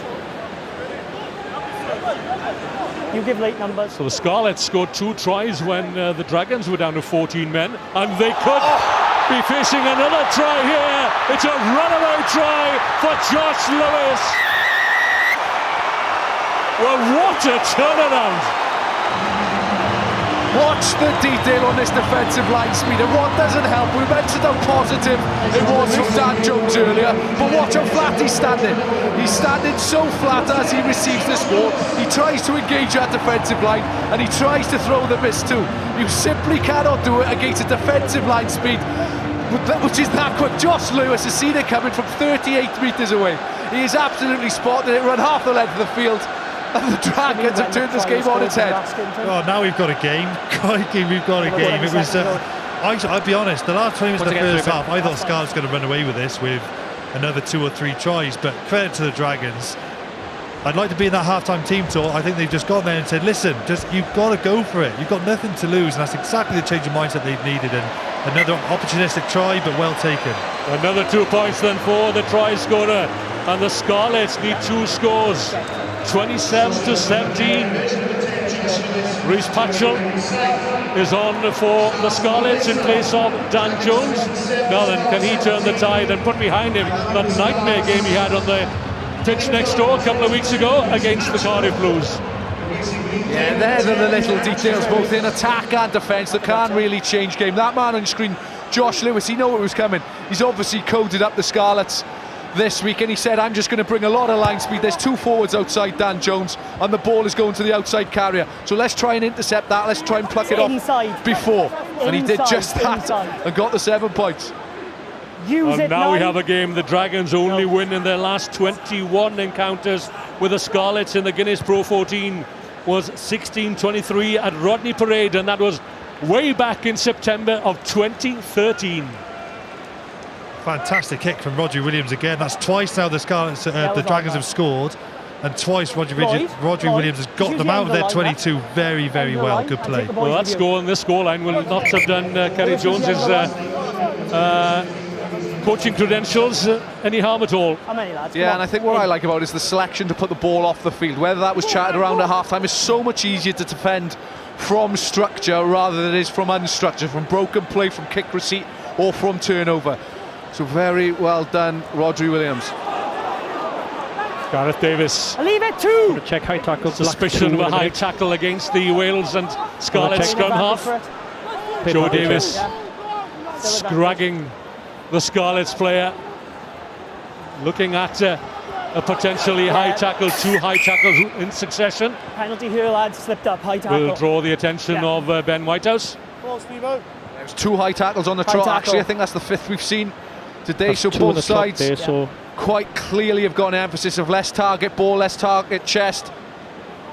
I think it's gone against Elliot D. There you are. He just wraps that right arm around the throat of a running threat, Gareth Davis. But that is a superb kick by Reece Patchell. It's taken the Scarlets just 6-7 metres from the Dragons' try line. Looks like twice the Dragons infringed with the high tackle. It's a good call from Ben Whitehouse, so he's been consistent with both teams. So it's good that that was picked up, and both teams have been treated fairly in that respect. Well, the Scarlets need to show their European credentials here. They trail by 10 points. They need 2 scores. It appeared at one stage to be a simple matter of perhaps 4 tries, but they'll need 1 more, I suspect. To snatch this one out of the fire now. There we are, good. Ken Owens. He's through the middle, no moving problem. forward, brought to ground. Wyn Jones driving forward, held up by Elliot D, 5 metres from the Dragons' try line. This won't go far. Lock forwards in concert. The Scarlets back to a full complement of 15. Will Boyd, was he held? Let's go, the ball picks it up again and goes. Advantage. Davis can't get his hands on the ball. Ball slowed down by the Dragons. Still the advantage is there. John Davis spots a gap. What an offload from Ken Owens in contact, under pressure by 2 defenders from the Dragons. I don't even think Jonathan Davis was expecting it. Look at the surprise on his face. Well, that's what Ken Owens can do. He's quite renowned for holding a touchline. Again, the Scarlets quite comfortable just going phase after phase. But he's got Zane Kirchner. I think it's Jordan Williams on him as Ken Owens at this point. He picks up the bouncing ball and he just managed to ride the tackle. It's Rodri Williams and Zane Kirchner and Ryan Bevington. It's just that offload in the contact. has got Jonathan Davis Yeah, over still in a the click corner. down for me. How did he do that? That's brilliant work. I thought Ken was dead and buried into touch, but to get that offload at the last millisecond is fantastic work. I think we're really seeing the international class from a lot of the players here today. Ken Owens with that offload, Aaron Wainwright earlier today. The international players are really leading their teams. Yeah, he's like a young Paul Daniels getting that ball out there, young magician. That's a great piece of skill from Ken Owens. Look at this. How on earth did he manage to offload? Yeah, it's a try. Superb from Checking Ken the knee, Owens. first of all.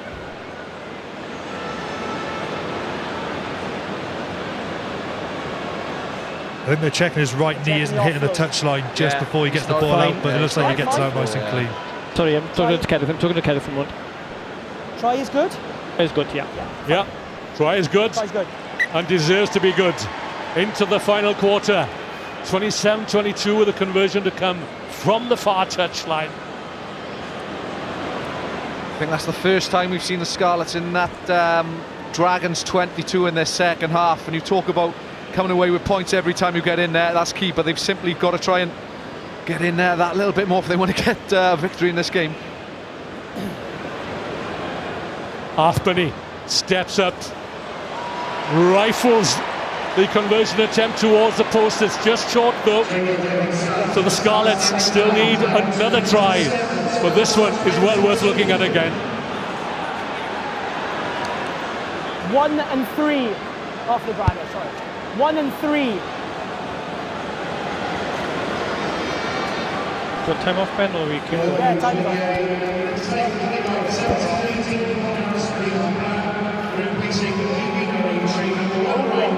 So front row replacements for the Dragons. Rob Harris for Ryan Bevington, and Leon Brown comes on for Lloyd Fairbrother. Yeah, there's two good replacements to bring on the field from the Dragons' perspective. Both Leon Brown, obviously a Welsh international, and the experience and the quality of Brock Harris. Scarlets still need the experience of John Davis and Ken Owens and Gareth Davis to bring this one home. They had the bonus point. Now for the win. It's usually the other way around, isn't it? Patchell Yep, correct. We're not looks playing for long. space between Jordan Williams and Josh Lewis. Lewis keeps it low, drives it back towards the Scarlets try line. It's over the dead ball line. Yeah, that's so frustrating. I was going to say good decision. It's just execution. Just lacking a bit. It's exactly what the Dragons needed to do, though. They needed to play a little bit of territory. Could he have gone high to compete? But the decision was there. It's just always going to struggle to find grass over a very well-positioned Reece Patchell in that backfield. Just to remind ourselves where we are, Benetton were on 52 points this morning. They're away to Zebra. Edinburgh on 51 points away to Glasgow. And the Scarlets are in third position at the moment. Strong bind. They have one bonus point. They were on 50 this morning. Bind. Yeah, so they were within 7 and have got 4 tries. But ultimately, the Scarlets weren't thinking about anything other than a victory this evening. Patchell needs pass, finding Halfpenny. Nicholas comes in to give a helping hand. Lovely pass again from Patchell. This is Will Boyd racing into the Dragons 22. And the Scarlets are the bit between their teeth now. And this is what Patchell gives you. McNichol for the corner. Johnny McNichol, a brace of tries, and the Scarlets are back on terms. Yeah, 2 entries again into this Dragons 22, but it's come from a line break through a defensive error through Joe Davis. He overreads the play, he gets too tight and doesn't see the outside ball to David Baldrick. He gets the offload in to Will Boyd. That goes through that one extra phase, and that man, again, Johnny McNichol, who can't stop scoring. It's a good clean from Kasim, and there's the speed of ball, that's the key. Just Hadley Parks keeps his hips square, nice simple take and give, and allows McNichol over in the corner. But 2 visits, 2 tries for the Scarlets in the second half. There's not many better 10s, I think, in Wales who are as good as playing on the front foot as Reece Patchell. He's so good at bringing guys into the game, orchestrating decoy runners to try and blunt that defensive line. So that's 2 phases. He's had front foot ball, and twice that he's managed to deliver the goods. So since he's come on, he's executed a good kicking game to give Scarlets some territory, and he's really got their attack moving. 11 tries now then for Johnny McNicholl, second in the Guinness Pro 14 League behind Rabs McSwanett, one ahead of the Ospreys' Dan Evans. Halfpenny steadies himself. Steely gaze towards the posts. 2 metres outside the 22. This looks promising, and the Scarlets have the noses in front with 15 minutes remaining. Their season is still alive. Yeah, it's so interesting. You analyse teams during the week and you think, right, where can we break teams down? And where you can break the Dragons down defensively, you go multi-phase. Where they do struggle, they haven't got the most mobile front five in the world, and it gets to a point where it's a back and a forward defending next to each other, and there's simply too much of a disparity between line speed, between width, and that gets exposed. Exactly what happened from the Scarlets' perspective. They created that line break, and the try came from it. So Tane Basham comes on for the Dragons in place of Joe Davis, a little reorganising perhaps in the He's a line. Lewis Dragon front. Yeah, Lewis Evans will shift up into the second row, and Tane, who's a very lively young back rower. And on comes Jared Rosser for Zane Kirchner on the wing. Rosser scored the Dragons' only try in the Judgement Day clash between the two teams in 2018. Out. It was his stunning try against the Ospreys in December, which gave them the first win over the Liberty Stadium outfit in 4 years. It's just about timing now when Rodri Williams pulls this ball out. They've still got 6 backs to his left, and this is what you didn't want to get to now. Finally, managed to get a grip on the ball. Dixon. No, one's out. Just inside the Scarlets' 10-metre line. Always dip in. And the Dragons have it all to do once again. Neat little kick from Rodri Williams. Yeah, good decision for me from Rodri Williams. It's just that one. They've got a tendency to overuse the forwards, the Dragons. They carry an awful lot. I think it's up to 70% in phase play. They carry off 9, where in regards to their strength is as a backline. Their key runners, the Hallam Amos's, their Jared Rosser, their Ashton Hewitts, their Jack Dixons, they're all in the backline. Give the ball 1-2 seconds earlier and give them that little bit more space on the ball. Jason Tovey is on for Josh Lewis. At fly half for the Dragons for the time that remains. Good take by Lewis Evans now at lock forward, where he's played most of this season.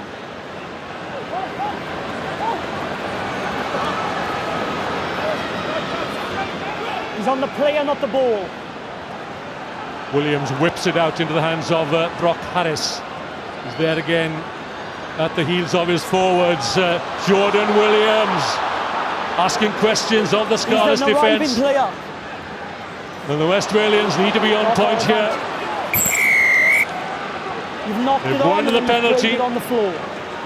Leave it, 18, put it down, and no one will push you. He knocked it on, then whilst on the floor, took it out the hands of that man. Yeah, so Leon Brown knocked the ball on initially in the contact, and as he's on the floor, the Scarlets are obviously trying to play that ball away. He's played it, he's stopped the Scarlets playing that ball, so he's given the penalty away.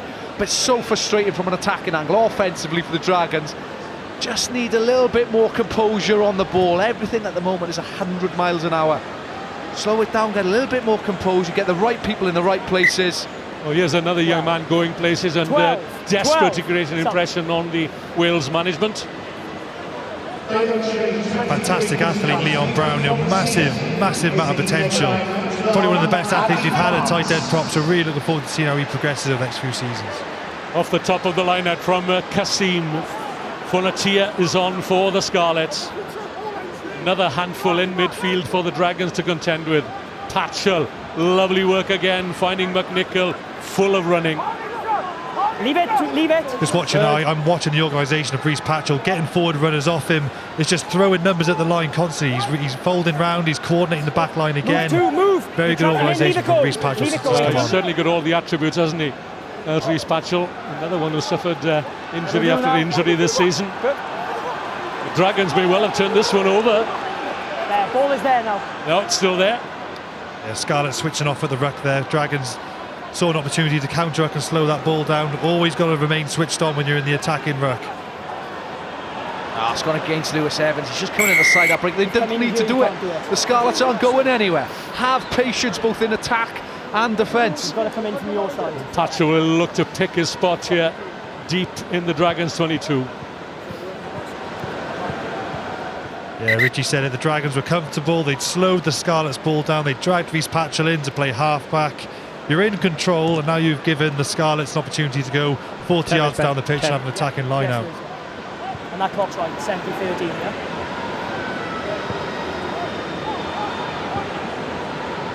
Yes, Tim? Well, he's certainly had an impact, hasn't he, as Rhys Patchell since he's come on the field.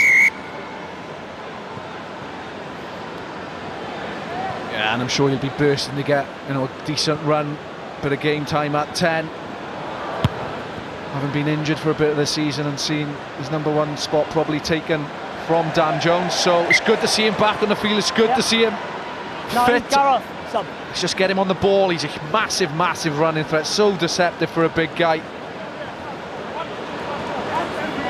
Boys, just go end of the line. So a chance Back of the line. for young Kieran Hardy.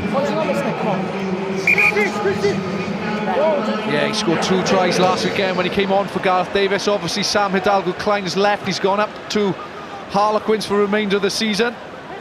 Yeah, Kieran Hardy has overtaken Sam Hidalgo-Klein, who started for the Harlequins against La Rochelle last week in Europe, but couldn't get his place down at Parc des Scarlets. Wyn Jones takes on the Dragons' defence and takes it up to the opposition 22. Yeah, I've got him. Yeah. All the Dragons offside. Yeah, Elliot D and Aaron Wainwright offside again. It's a cheap penalty though. Ken Owens says, get out of the way, this is my ball. Lovely pass. The floated pass out wide again, finding Will Boyd. Can he keep the ball in play? Not quite, but they'll come back for the penalty in any event. Just on the line. Take the 3 for me. They've got the bonus point, and now you're playing. This is Championship Rugby now for the Scarlets. They want to make sure that they get the win. Yeah, Ken's pointed at the post. I think he's having no one else influence that decision. It's the right decision. You've got to take the 3 points, move more than 3 points ahead of the Dragons. It forces them to have to score a try to get back into this game. The Scarlets have got Championship Rugby to play for. Absolute right decision. Yeah, we've mentioned it already though. As soon as you go over a few 4-5 phases against the Dragons, there's either indiscipline or there's a mismatch somewhere along the lines, and that's the issue that they're currently having. They're either giving that cheap penalty away, knock-on effect as you concede in territory, you concede in possession.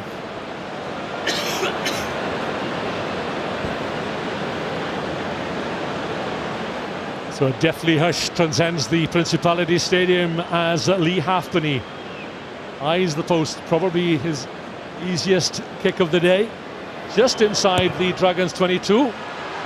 Sends it straight and through between the posts, and the Scarlets edge out to a 5-point advantage with just over 7 minutes remaining. Who's the captain? Yeah. Dragons 27, Scarlets 52. And this is Richard Hibbard, takes over from Elliot D.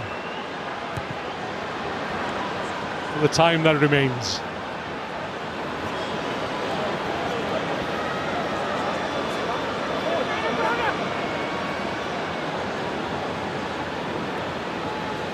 Patchell thinks about going himself, hauled down by Brock Harris. Bullbringer's there, an unlikely scrum half if ever there was one. Yeah, they need to be careful of the Scarlets. They're still only 5 points ahead in this game. What are we, 7 minutes left on the clock? Just go to territory. Well, they appear to be well in control, didn't they, at the top of the second half, but they were stunned by those well-taken tries by the Dragons, admittedly, when they were down to 14 men. But it's been ebb and flow, hasn't it, throughout this match. And the Dragons are still in it with just 6 minutes or so to go. Good tackling from John Davis initially. Advantage Scarlets. That's the line, that's the effect line speed and pressure has on the attack. If your depth's not correct, then the space is going to be there. Oh, Patchell did well, spotted that Richard Hibbard had stepped out from the rush defence there. Patchell again. He hasn't touched it. Didn't go forward. Kruger. The Scarlets looking to round it off in style here. Yeah. And they get a crucial score. They're just going to check this. Watch the clean out prior to Jonathan Davis picking this ball up. It's gone again. Matthew Screech, I think, got cleaned out and opened that hole up. Let's have a look. Tim? Yes, Ben. Well, is it or isn't it a second try for John Davis? I can see there's a takeout near to the rock. I want to see if it is actually far away and it made the gap. So is there foul play that I can disallow this try? Okay, can we get from you? Yes, this breakdown coming up here now. 2 seconds.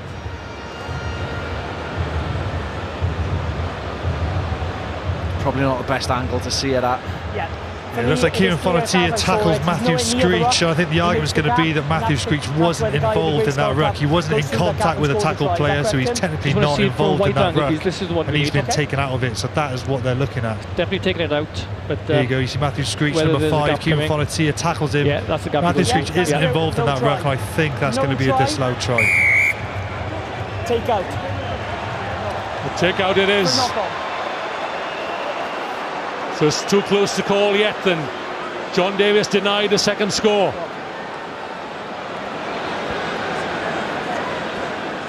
And as it stands, the Scarlets climb to 3rd place in Conference B, 9. but they are reliant on other scores going their way, with Zebra at home to Benetton. And these people, Wayne Pivac, Stephen Jones, Byron Hayward, Ewan Cunningham, well, it'll be a nail-biter.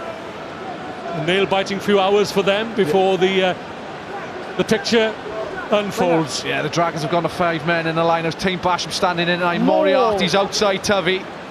But for me, they've just got to play that off the top of the line-up. Let's have a go. Let's have a strike. Shielded by Richard Hibbard. One thing which has gone well is the Dragons' attack and driving line-out line. They've managed to gain minimum 10 yards every time they've gone to it. Dragons down. Travis They're all in there Noyle from the is on start. that scrum half of the They're through the Dragons. middle, it's Another fine. former Scarlets player, played for all Yes. 4 Welsh regions as Noyle.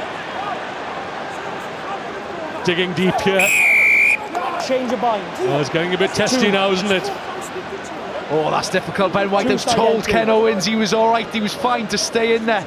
And the call has come from the assistant referee. Call from the side. Well, that's such a difficult call on Ken Owens. Referee told him he was fine, you could stay in there. Initially, so he did. He created that maul on the floor, which would have been a turnover ball, but now it's a penalty. 4 minutes. Scarlets are defending the driving line out. Well, if the Scarlets do take it, have a look out for Ken Owens at the final whistle. It's not over yet for the Carmarthen Cowboy. The Sheriff, perhaps I should say. I did go to West Wales once. I was in Pembrokeshire and Ken said, "What are you doing down here without asking me?" I was like, "Oh, sorry, Sheriff, I'll make sure I ask you next time." Don't go down there too often, Sam. It was blowing a gale there this morning, I can assure you. The gale was coming from the west, from the Atlantic More. coast. That's fine. They all hit from Scarlets. the back. Well, they're back on their heels again here. Patience, Travis Noyle, composure. Dragons, patience and composure. Richard Hibbard. Another score for the Dragons would certainly make the last few minutes interesting.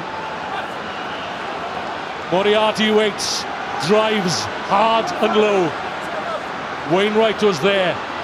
Out it comes to Jordan Williams. The 2 Dragons men waiting outside. Could it be a dramatic finish here? Jared Rosser held up. Playing advantage. Advantage Dragons. John Davis caught offside. They'll send it wide this time. One more pass for that. The Scarlets tackling for all they're worth, knowing that the rest of this season and possibly next season depends on the next few phases. Keep them out there, Ad. I'd kill this ball if I've got the chance here. Noyle has a quick look. This is Basham, he of the dancing feet. The footwork any boxer would be proud of. Tubby. That's Lewis Evans. And still they come, the Dragons. Hibbard of all people, out on the wing. So close to that Scarlets try line. A metre short. Noyle. Will it be this time? Ben Whitehouse has a good look. Not yet. And still the Scarlets hold them out. Or have they? Hold the back page. Time off. And could it be Jack Dixon again? Yeah, if you go from body language, look at the reaction of these Dragons players, particularly that Tavis Noyle and Matthew Screech. They seem, and they most definitely think they've got this, but let's have a listen. Tim? Ben? Another tight one, sorry mate. I need to check if there's a knock on there, just before it moved. Okay. Can you see me? Yeah. Yeah, so knock on in the corner. Yeah. And then I need to check if there's a knock on / ground in by here. Okay. Where I'm standing. Check the first knock on Well, first. plenty Yes, for Tim Hayes to have a look at. So try it, yes or no, please.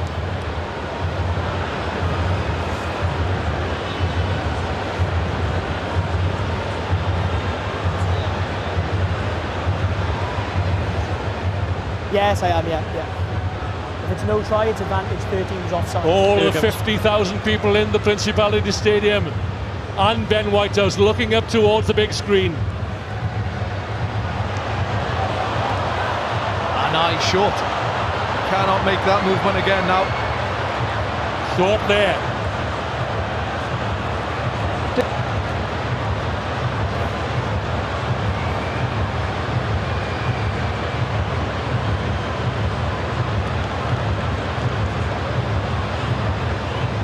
I think they've got the wrong carry. Yeah, they need to go again. That's Lewis Evans, and it was Matthew Screech who went over, so they've got the wrong carry at the minute. Yeah, it's the phase after this, it is. Yeah, Ben. This isn't the first one, I don't believe. This is the second one. Unless is they're the first looking one for apparently. a high shot. Well, Wyn Jones' to go foot back is in the before way that. there. We're looking before that.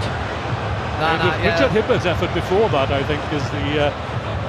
First they want to check the knock on, which was what the referee Ben Whitehouse said, and then they want to check the try, but that isn't the try, it's the next phase. It's the next sequence after that. Wait on, Ben, wait on. Yeah, okay. It's a really tight call, lads. The TMO is going through all the angles. Are we looking for knock on the floor or by somebody picking it Yeah, up? just on the knock on the floor, I think it was. Yep, so this is the try now. Yeah. This is Matthew Screech trying to get to the line, so now we're looking to see if there's a ground in from Matthew Screech. Yes, That's the try, It's I the think. ruck before this. It's the ruck before that. We might need another angle to be safe. Just I looking can't- for a ruck before I that. think it's where the can't nine say just passed it from, 100%, that but ruck. it does look promising what we from need to that check. angle from a Dragons perspective. Well, plenty for TMO Tim Hayes to mull over.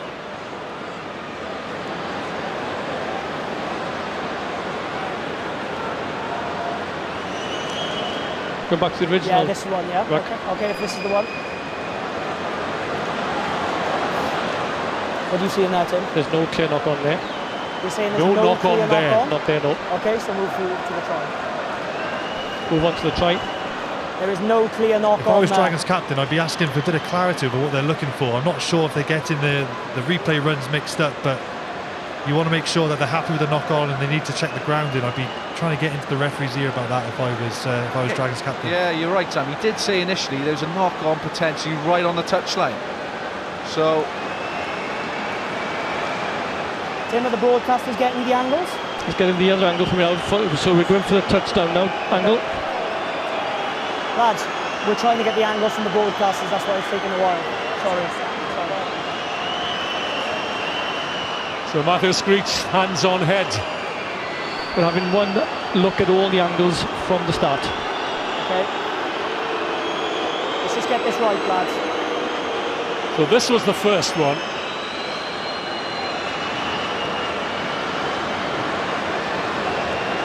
Make sure he doesn't.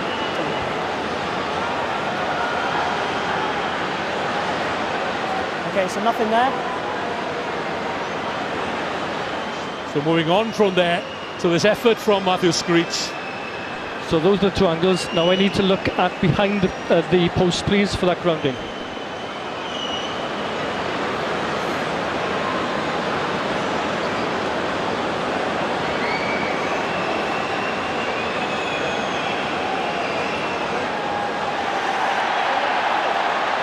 tip of the ball for me does make that line.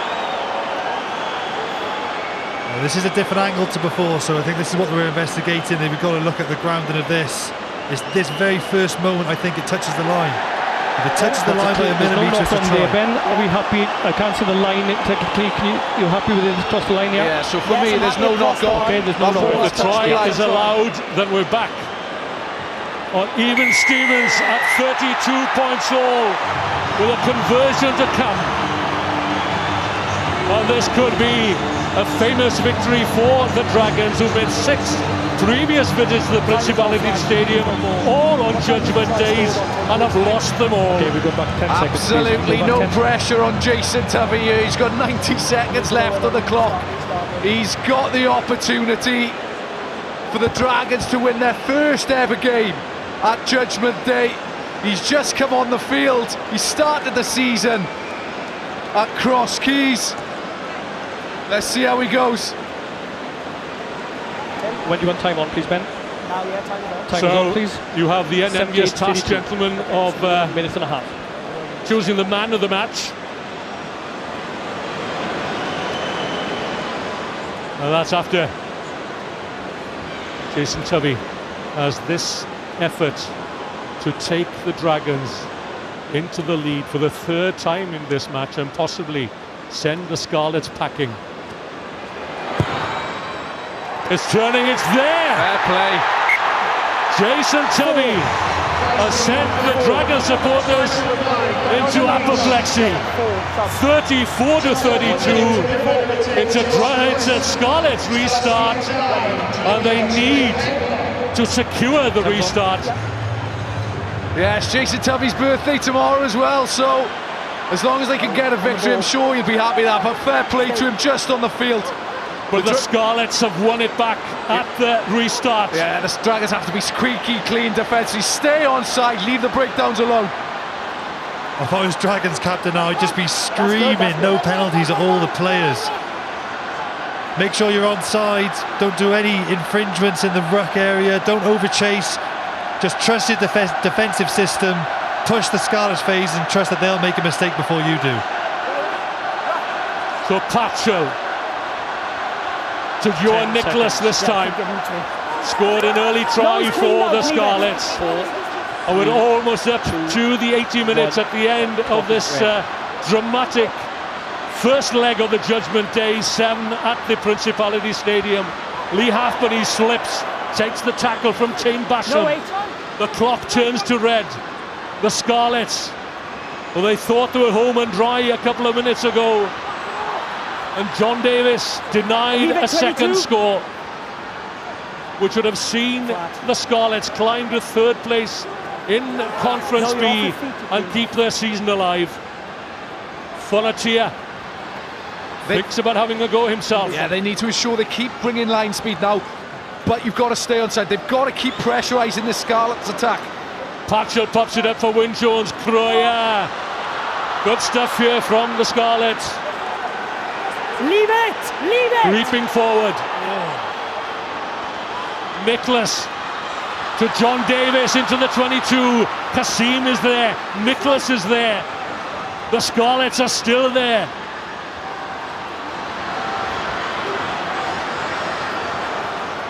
It's a nail-biting finish here at the Principality Stadium. Fonatia almost breaks through. The Scarlets need to win some collisions here. The Dragons need to win some collisions. They're on the back foot every carry. Scarlets are managing to get 1 or 2 metres, and they're getting the offload. Need to be a bit more dominant in the tackle, the Dragons.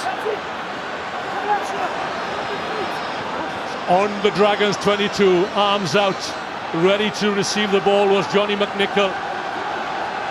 Yeah, on the flip side of that, the Scarlets have to get tighter to the ball carrier for me. Yeah, Boyd has come in now from the near side touchline here. Kassim almost spills the ball. Wainwright is there, as he has been all afternoon for the Dragons.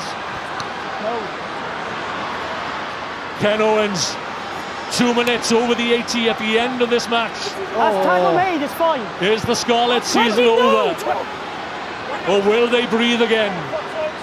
Patchell. Well, that's a confident strike from the outside half. It's there! Well, would you believe it?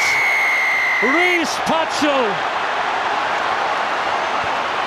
I just thought that they needed to rush it. They could have gone another 5, 6, 7 phases. They had numbers on their feet. Kieran Hardy was on the floor. Bruna Krieger ended up feeding Reece Patchell the ball. He was under a bit of a pressure, and he's just hooked the ball. The Dragons come away with their first victory ever at Judgement Day, and the man of the match for me, for all the hard graft defensively, is Aaron Wainwright. He's a workhorse. His tackle count could have well gone into triple figures. His work rate with and without the ball was outstanding. There's a reason he's in that Welsh squad. He does the unseen work. Sam, you know all about it, but he's fantastic today, and he's thoroughly deserving of this man of the match.